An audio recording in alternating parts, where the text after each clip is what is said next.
Fala galera, chegando mais um dia colocando pressão. Hoje aula 20. Hoje aula 20. A gente tem algumas coisas aí para trocar uma ideia. Eu já vou preparando aqui a minha Bíblia. Vocês podem também colocar aí Provérbios 20 para a gente poder conversar um pouco mais. Ontem eu tava dando uma aula de jiu-jitsu. A gente está com um projeto da aula aí para crianças e adolescentes. E ontem foi bem bacana porque os meninos estavam treinando queda, estavam treinando como cair. E no momento que eles estavam treinando como cair, eu lembrei das vezes que eu caí, não treinando, mas que a vida derrubou. E são momentos bem difíceis. Se você não estiver preparado, assim como eles estavam se preparando para cair, se você não estiver preparado para uma queda, isso pode te abalar. Isso pode te abalar. E diversas vezes eu abalei, às vezes que eu caí, porque toda queda é uma queda diferente. Não é a mesma queda. Pelo menos você cai diferente. E quando eu falo você cai diferente, é a pessoa que caiu, não é a queda. Não sei se vocês conseguem entender. E sempre tem um detalhe a mais que torna a queda diferente. E quando você cai diferente, você tem um trabalho para poder levantar. Eu lembro que antes da pandemia, eu tinha colocado uma empresa para mim. Na verdade, eu tinha uma academia de musculação. E a academia não deu certo, não funcionou, não foi para frente. Isso foi uma queda. Eu, à época, perdi 30 mil reais. Hoje, isso foi pré-pandemia. Pós-pandemia, o valor corrigido praticamente seria o dobro, né? Então, isso foi uma queda e essa queda me abalou. Porque eu tinha prometido para mim mesmo que nunca mais ia mexer com esse negócio de empreender, de pegar meu dinheiro e colocar em algo. Só que foi só mais uma queda. E essa queda tinha me abalado. Me abalou tanto que eu fiquei espantado, com medo. São muitas quedas que você vai ter que passar e você vai ter que enfrentar na sua vida. Muitas. E hoje eu abri uma empresa, funcionando uma empresa, e não é fácil, de fato. Mas essa queda não me abalou. Essa queda me abalou pelo menos por um momento. E diversas outras quedas na minha vida que me fizeram mudar até o rumo. Me apontaram para um lugar diferente. Então, as quedas, elas são essenciais. Claro que ninguém vai viver querendo cair, mas entenda, dá para tirar alguma coisa disso. Dá para sugar alguma experiência, dá para sugar algum aprendizado. E por mais que você não sugue nada, mas você vai ficar com a história. Eu percebi que histórias também têm o seu valor. Eu percebi que histórias elas te colocam para frente. As histórias são experiências. Ontem eu estava falando sobre experiência. Postei uma imagem na Chapada das Mesas. E aí falei, né, sobre a experiência. Quando você investe seu dinheiro em experiências, você consegue aprender de uma forma mais sólida, não de uma forma fluida. Como é que eu posso falar para vocês entenderem? Através da experiência, você consegue solidificar o seu conhecimento. Não é aquele negócio que você lê, compreende e depois esquece. A experiência, o aprendizado transformado em experiência, ele permanece no lugar aí da sua cabeça e não é apagado. Essa é a diferença. A gente vai iniciar agora o nosso Provérbios 20. Esse provérbio aqui é bacana. E ele inicia assim: a sabedoria vale mais que o ouro puro. Ele já começa aí com uma alfinetada. O vinho é escarnecedor e a bebida alcoólica induz a brigas. Não é inteligente deixar-se dominar por elas. Pessoal, em nenhum momento aqui, em Provérbios, ele vai falar que é proibido utilizar bebidas alcoólicas. Tem algumas determinadas igrejas aí, evangélicas, que elas afastam isso aí das pessoas, porque eles já sabem que não vai dar certo. Eles já sabem que tem pessoas que não podem beber. Um dia eu tava me deslocando e eu passei numa farmácia e aí tinha uma discussão lá. A discussão é de pessoas debatendo um assunto. E aí um dizia assim, a Bíblia não fala que não pode beber. Aí o outro, não, mas não existe isso não, lá tem dizendo que não é para beber. E aí ficaram, não, um diz que pode, outro diz que não pode. E aí eu me intrometendo na conversa. E disse, cara, em nenhum momento lá existe a proibição, mas você tem que ter o bom senso. Tudo aquilo que te domina te afasta de Deus. Vou repetir mais uma vez. Tudo aquilo que te domina te afasta de Deus. Tudo aquilo que te tira a consciência te afasta de Deus. Ou seja, se você é dominado pelo álcool, se você é dominado pela droga, aquilo ali te afasta de Deus. E se a um momento a tua consciência é tirada, se você perde a consciência, se você não é mais responsável pelos seus atos, aquilo ali te afasta de Deus. Te afasta de Deus. Então, é interessante vocês saberem disso e mais interessante ainda é aplicar na vida, porque tem pessoas que não podem ter contato com bebida, tem cara que fica maluco, tem cara que fica maluco. No meu trabalho, tem cara que, e não é um exemplo não, são vários exemplos de cara que sempre tinha dor de cabeça quando se envolvia com bebida. E outra coisa, é a porta de entrada para outras drogas, é a porta de entrada para você se meter em problema.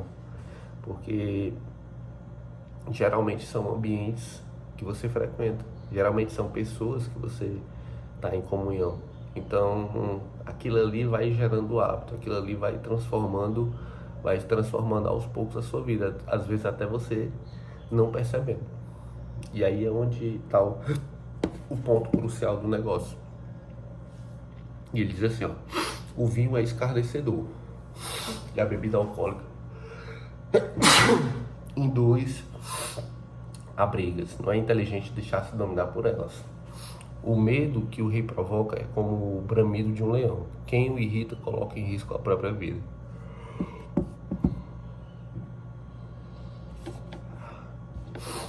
É interessante quando ele fala assim, por parábolas, porque são coisas que se remetem à época. Se você não tiver uma ideia cultural, uma ideia histórica da época que foi escrito isso aqui, você fica meio perdido. Quando ele fala em rei, bramido de leão, na época existia o rei e geralmente não, o rei era a figura maior do negócio. Depois da religião, né? Na época, a religião tinha um poder enorme sobre a vida das pessoas. E aí quando ele fala assim, o medo que o rei provoca é como o bramido de um leão.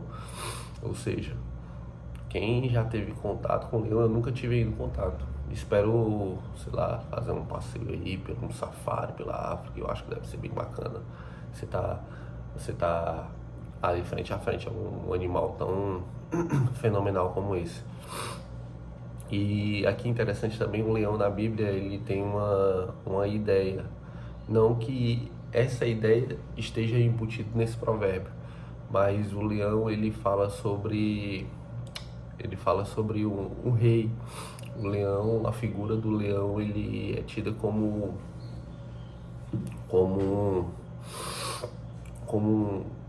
um Cristo dentro de você, né? Aquela força do rei dentro de você. Então, são vários simbolismos aqui da Bíblia, não que essa passagem esteja falando sobre esse símbolo, mas é interessante pontuar isso aqui para vocês começarem a compreender quando passarem por principalmente nos livros dos profetas, né, Isaías. Então, eles falam sobre o rei, sobre o leão, e esse leão ele está numa figura simbólica. Qualquer pessoa tola tem o poder de começar uma briga. Quem consegue por fim as contendas é que merece honrarias. Ou seja, o tolo ele começa uma briga, mas o sábio ele termina. Isso aqui é forte. O tolo ele começa uma briga, mas o sábio ele consegue terminar. E rápido. A sabedoria ela te coloca o poder de ponto final. Então você tem o poder de colocar o ponto final em diversas coisas. O preguiçoso não ará terra por causa do clima frio. No entanto, na época da colheita procura por frutos, mas nada encontra. Como é que vai encontrar, né? Se não plantou.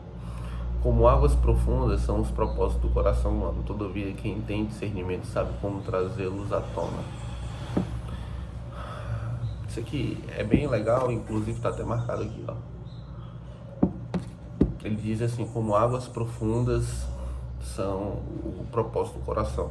Eu estava falando para os meninos do projeto onde eu estou dando aula. Esse projeto é o projeto Faixa Preta na Vida. É um projeto que a gente ensina crianças e adolescentes a prática de jiu-jitsu, arte marcial, defesa pessoal. Só que não se resume a só isso. Resume a mais coisa. A gente está treinando os meninos para o dia a dia, para a vida de fato. Então, o jiu-jitsu talvez seja o que a gente menos fala por lá. Tudo está voltado ao propósito da vida. E ele diz assim, ó, como águas profundas são os propósitos do coração humano. E eu falei para eles que todos eles têm que ter um sonho. Só que, isso aqui é bem interessante. Você precisa de um sonho para você levantar da cama, para você acordar, para você fazer as coisas que você não quer fazer, porque você tem que fazer muito ainda, coisas que não quer fazer. Você tem que se movimentar em direções onde você também não queria se movimentar. E isso é um sinal de maturidade. O sonho, ele serve para te levantar da cama. O sonho, ele serve para te dar uma energia a mais para você fazer aquilo que tem que ser feito. Só que vai chegar um momento que o sonho, ele vai ficar de lado, porque você vai descobrir o seu propósito. Sonho é diferente de propósito. O sonho, ele é seu, o propósito, ele é de Deus. E quando você começa a ter comunhão com Deus, você vai começando a largar o seu sonho e você vai começando a viver o seu propósito. E aqui é o interessante, o seu propósito sempre é maior do que o seu sonho. O que Deus quer para a sua vida sempre é maior do que aquilo que você deseja. Sonhar é um desejo. O propósito é o desejo de Deus na sua vida. E o desejo de Deus na sua vida sempre é maior do que qualquer sonho seu. Você vai perceber que quando você vive o seu propósito, tudo aquilo que você tinha como sonho se torna pequeno. Tudo aquilo que você almejava vai se tornar um grão de mostarda. Ah, mas porque eu queria coisas grandes. Deus tem coisas maiores. Eu digo isso por experiência própria. Eu entrei no bombeiro, fazia cálculo. Eu tinha tudo calculado. Eu me lembro como se fosse hoje. Estava conversando com um colega e fazendo, olha, eu vou ganhar R$3.000 por mês. Esse aqui dá para fazer isso, assim, assado e tal, e show de bola. E para mim eu tinha a vida perfeita até aquele momento. Só que o bombeiro, ele foi um sonho meu. Só que depois eu encontrei o propósito de Deus. E o propósito de Deus na minha vida não está no bombeiro. Ou seja, aquele trabalho que eu ia ganhar R$3.000 por mês e ia ficar feliz o resto da minha vida, agora não é nada. Não é nada. E logo eu vou sair. Logo eu vou tomar outros rumos. Entende? Então, aquilo que era sonho e que era grande para mim, hoje é bem pequeno. Hoje é bem pequeno, porque eu vi o propósito de Deus na minha vida. Então, aqui está falando, como as águas profundas são os propósitos do coração humano. Todavia, quem tem discernimento sabe como trazê-los à tona. Ou seja, à medida que você vai entrando em contato com Deus, aquilo ali vai aparecendo. Aquilo ali vai chegando à tona. Isso aqui foi bem interessante e bem forte. Porque se você entender, você começa pelos sonhos. E eu disse para eles, vocês precisam ter um sonho. Os meninos lá do treino, né? Vocês precisam ter um sonho. Mas vocês começam com um sonho. Tem que começar com um sonho. E aí depois esse sonho vai ficando de lado. É normal. Até porque também quem sonha está dormindo. E com quem dorme não realiza nada. O propósito não. O propósito ele remete à ação. Ele remete ao fazer. E quando você descobre o seu propósito, você mergulha nessas águas profundas e resgata isso, você começa a se colocar na posição do fazer. E aí quando você se coloca na posição do fazer, ninguém segura você. Ninguém segura. Muitos proclamam sua própria benignidade, contudo o homem fiel quem o achará. Isso aqui é bem pesado, né? Ele está perguntando, um homem fiel quem o achará. A fidelidade, ela é algo que remete a Deus. Existe uma passagem na Bíblia que diz, Deus é fiel, ou seja, Ele não vai te abandonar. E quando ele diz aqui sobre o homem fiel, quem o achará? O homem que não vai arregar, quem achará? Isso é bem interessante, faz a gente refletir dos momentos onde a sua fidelidade foi posta à prova. E sempre a sua fidelidade é posta à prova quando a sua parte carnal fala mais alto. Eu não gosto de falar sobre esse lance de carne, mas é interessante porque fica difícil a gente denominar as coisas que a gente faz que nos dão prazer como outro, a gente denominar como outra coisa. É relacionado à carne. O ato de comer, o ato de sentir prazer, o ato do sexo, tudo está relacionado à carne. E quando as pessoas falam em relação à carne, elas se remetem mais a essa questão sexual. Mas tudo está embutido. O dormir, a preguiça, tudo isso aí está relacionado à carne. E quando isso pega, e quando o negócio aperta, e aí a sua fidelidade ela acaba se esvaindo. Por isso que aqui diz, né? O homem fiel, quem o achará? Ou seja, a fidelidade ela está de uma maneira intrínseca ligado à sua tenacidade, à sua perseverança, à sua fé e o seu temor a Deus. E quando a gente fala temor a Deus, a gente fala respeito. Temor não significa medo, temor significa respeito. E à medida que você respeita mais, você consegue viver próximo dele, você consegue viver a palavra dele. Esses vídeos que eu faço aqui são vídeos que remetem ao meu propósito. Eles estão ligados ao meu propósito. Tem dias que eu não tô afim de fazer um vídeo, não tô afim de abrir uma live dessa aqui e conversar. Sabe, de um tempo para cá eu não tenho mais essa vontade de estar postando algo no Instagram ou, sabe, divulgando as coisas que eu vivo. Mas eu vejo que isso se tornou necessário e eu faço mesmo sem vontade. É tanto que eu não faço muito. Vocês percebem que eu tô aqui uma vez na semana, sei lá, às vezes 2 vezes na semana, mas isso não é algo onde eu tô colocando pressão e tô fazendo. Mas se Deus colocar isso no meu coração, e aí eu vou ter que fazer, eu vou fazer, entende? Porque isso significa o temor, isso significa o respeito. E estar aqui presente, falando para vocês, também faz parte do propósito. Aqui eu estou vivendo o meu propósito. O meu propósito faz parte de ensinar aquilo que eu demorei a aprender e que as pessoas não têm conhecimento. Não é todo mundo que vai chegar e vai explicar coisas dessa magnitude para você. Você precisa ir atrás, você precisa correr.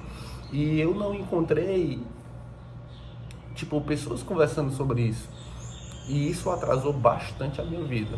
Tipo, se eu tivesse aprendido coisas que eu tô aprendendo, se eu tivesse aprendido coisas que eu tô falando para você à época, e é por isso que eu falo isso, porque claro que em algum lugar do mundo alguém vai precisar ouvir isso. Eu tinha avançado muito mais rápido, muito mais rápido. Hoje, se você não tiver uma consciência de que sua vida ela passa muito rápido, que a sua vida é um estalo. Um tempo atrás você tinha determinada idade, agora você tem outra idade, e que esse interstício de tempo foi voando. Você ainda, se você não tiver noção e consciência disso, você está meio perdido. E a gente precisa acelerar nosso tempo. Essa é uma geração onde o tempo ele vai passar mais rápido. As coisas estão mudando muito rápido. Tipo, hoje é uma coisa, amanhã já parece outra totalmente diferente. E se você não tiver antenado nisso, se você não tiver vivendo de forma que você possa deixar os seus sonhos de lado e viver o seu propósito através da ação, você vai perder tempo. Nós estamos numa geração onde a gente não pode perder tempo. A gente está numa geração onde o tempo ele é algo que você tem de mais precioso.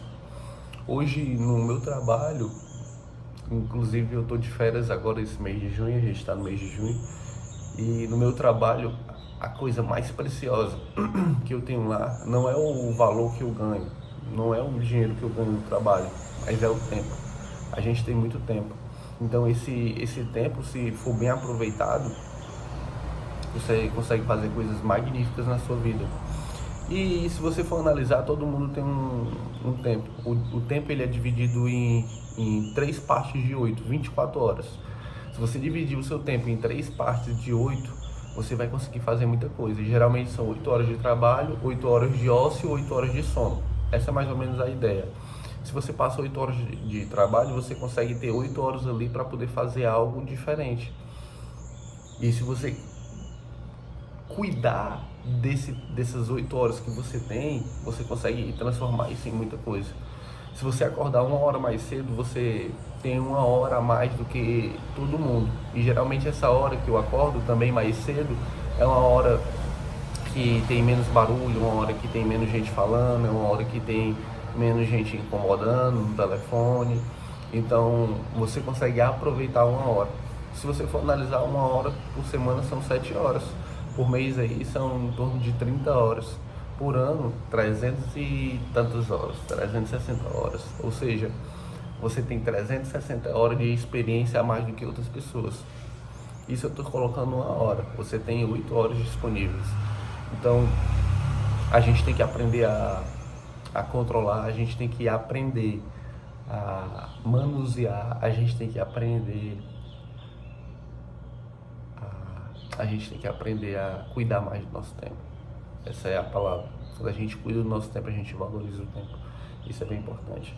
Muitos proclamam sua própria benignidade, contudo o homem fiel, quem o achará. O justo caminha na sua integridade. Felizes serão os filhos de sua descendência. Isso aqui é interessante. Só que o tempo que a gente tem aqui é pouco para poder falar disso, mas eu vou tocar desse assunto. Quando ele diz assim, ó, o justo caminha na sua integridade. Felizes são os filhos de sua descendência. Ou seja, a gente carrega algo dos nossos pais. Não tem como não carregar. E aí você é responsável por colocar um ponto final naquilo que é ruim e replicar, colocar isso para outras gerações naquilo que é bom. Isso aqui é interessante, e se vocês perceberem, isso vai mudar muita coisa na vida de vocês. Vocês podem estudar a vida do pai de vocês, da mãe, do avô, e vocês percebem que vocês carregam muita coisa disso, deles.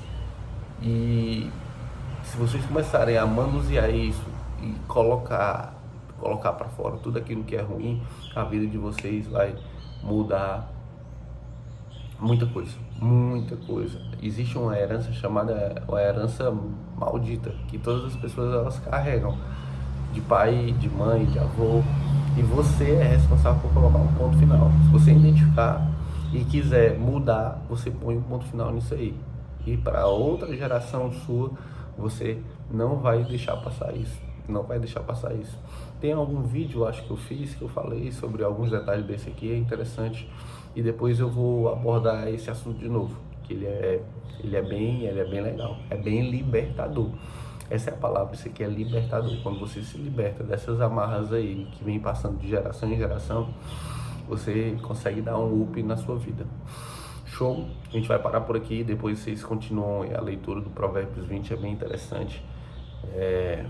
A gente vai fazer uma oração, estamos iniciando o mês, essa oração vai abençoar aí o nosso início de mês de junho, um mês aí que a gente precisa amar mais as pessoas. Vai chegar um momento que o amor se esfriará, só que ele se esfriará para a maioria, para nós não. A gente é responsável por mudar as pessoas que estão ao nosso redor, a gente é responsável por mudar a nossa família, o ambiente onde a gente está inserido, a gente tem um potencial de mudar. E o amor no ambiente onde você está inserido, ele vai estar quente, ele vai estar firme, ele vai estar ativo. O amor ele pode se esfriar para as outras pessoas, porque isso tem dizendo na Bíblia. E vai acontecer, só que não significa que vai acontecer com todos, entende? Acredito que para o cristão as coisas vão ser bem diferentes.